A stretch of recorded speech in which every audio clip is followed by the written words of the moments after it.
Welcome to the marvelous land of Oz. I'm Mardell,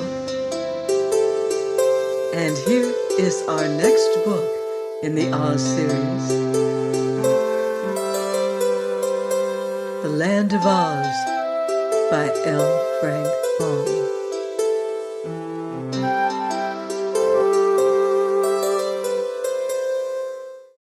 Chapter 1. Tip manufactures a Pumpkinhead. In the country of the Gillikins, which is at the north of the land of Oz, lived a youth called Tip. There was more to his name than that, for old Mombi often declared that his whole name was Tipperarius, but no one was expected to say such a long word when Tip would do just as well. This boy remembered nothing of his parents, for he had been brought when quite young to be reared by the old woman known as Mombi, whose reputation, I am sorry to say, was none of the best. For the Gillikin people had reason to suspect her of indulging in magical arts, and therefore hesitated to associate with her. Mombi was not exactly a witch, because the good witch who ruled that part of the land of Oz had forbidden any other witch to exist in her dominions. So Tip's guardian, however much she might aspire to working magic, realized it was unlawful to be more than a sorceress, or at most a wizardress. Tip was made to carry wood from the forest, that the old woman might boil her pot. He also worked in the cornfields, hoeing and husking, and he fed the pigs, and milked the four-horned cow that was Mombi's especial pride. But you must not suppose he worked all the time, for he felt that would be bad for him.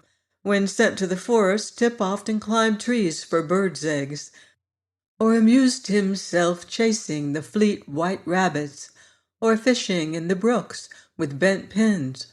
Then he would hastily gather his armful of wood and carry it home. And when he was supposed to be working in the cornfields, and the tall stalks hid him from Mombi's view, Tip would often dig in the gopher holes, or, if the mood seized him, lie upon his back between the rows of corn and take a nap. So, by taking care not to exhaust his strength, he grew as strong and rugged as a boy may be. Mombi's curious magic often frightened her neighbors, and they treated her shyly yet respectfully because of her weird powers. But Tip frankly hated her and took no pains to hide his feelings. Indeed, he sometimes showed less respect for the old woman than he should have done, considering she was his guardian. There were pumpkins in Mombi's cornfields, lying golden red among the rows of green stalks, and these had been planted and carefully tended, that the four-horned cow might eat of them in the winter-time. But one day, after the corn had all been cut and stacked, and Tip was carrying the pumpkins to the stable, he took a notion to make a jack-lantern and try to give the old woman a fright with it. So he selected a fine big pumpkin, one with a lustrous orange-red color, and began carving it. With the point of his knife he made 2 round eyes, a 3-cornered nose, and a mouth shaped like a new moon. The face, when completed, could not have been considered strictly beautiful, but it wore a smile so big and broad, and was so jolly in expression, that even Tip laughed as he looked admiringly at his work. The child had no playmates, so he did not know that boys often dig out the inside of a pumpkin jack, and in the space thus made put a lighted candle to render the face more startling. But he conceived an idea of his own that promised to be quite as effective. He decided to manufacture the form of a man who would wear this pumpkin head, and to stand it in a place where old Mombi would meet it face to face. "And then," said Tip to himself with a laugh, She'll squeal louder than the brown pig does when I pull her a tail and shiver with fright worse than I did last year when I had the egg." He had plenty of time to accomplish this task, for Mombi had gone to a village to buy groceries, she said, and it was a journey of at least 2 days. So he took his axe to the forest and selected some stout, straight saplings, which he cut down and trimmed of all their twigs and leaves.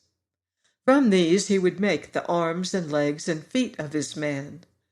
For the body he stripped a sheet of thick bark from around a big tree, and with much labor fashioned it into a cylinder of about the right size, pinning the edges together with wooden pegs. Then, whistling happily as he worked, he carefully jointed the limbs and fastened them to the body with pegs, whittled into shape with his knife. By the time this feat had been accomplished, it began to grow dark, and Tip remembered he must milk the cow and feed the pigs. So he picked up his wooden man and carried it back to the house with him. During the evening, by the light of the fire in the kitchen, Tip carefully rounded all the edges of the joints and smoothed the rough places in a neat and workmanlike manner. Then he stood the figure up against the wall and admired it. It seemed remarkably tall, even for a full-grown man, but that was a good point in a small boy's eyes, and Tip did not object at all to the size of his creation. Next morning, when he looked at his work again, Tip saw he had forgotten to give the dummy a neck, by means of which he might fasten the Pumpkinhead to the body.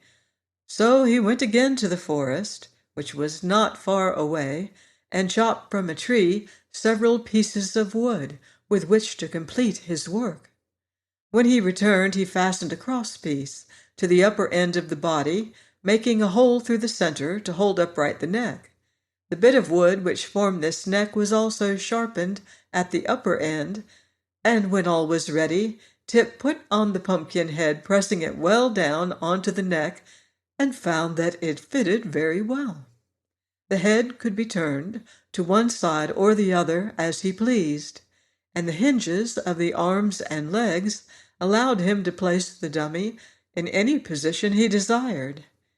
"Now that," declared Tip proudly, "is really a very fine man, and it ought to frighten several screeches out of old Mombi. But it would be much more lifelike if it were properly dressed." To find clothing seemed no easy task, but Tip boldly ransacked the great chest in which Mombi kept all her keepsakes and treasures, and at the very bottom he discovered some purple trousers, a red shirt, and a pink vest which was dotted with white spots. These he carried away to his man and succeeded, although the garments did not fit very well, in dressing the creature in a jaunty fashion. Some knit stockings belonging to Mombi and a much-worn pair of his own shoes completed the man's apparel, and Tip was so delighted that he danced up and down and laughed aloud in boyish ecstasy.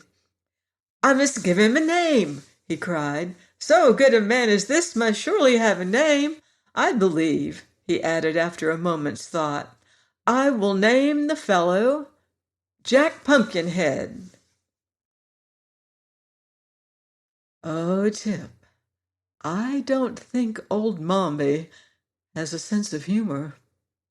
Join me here next week on the marvelous land of Oz to find out what happens next.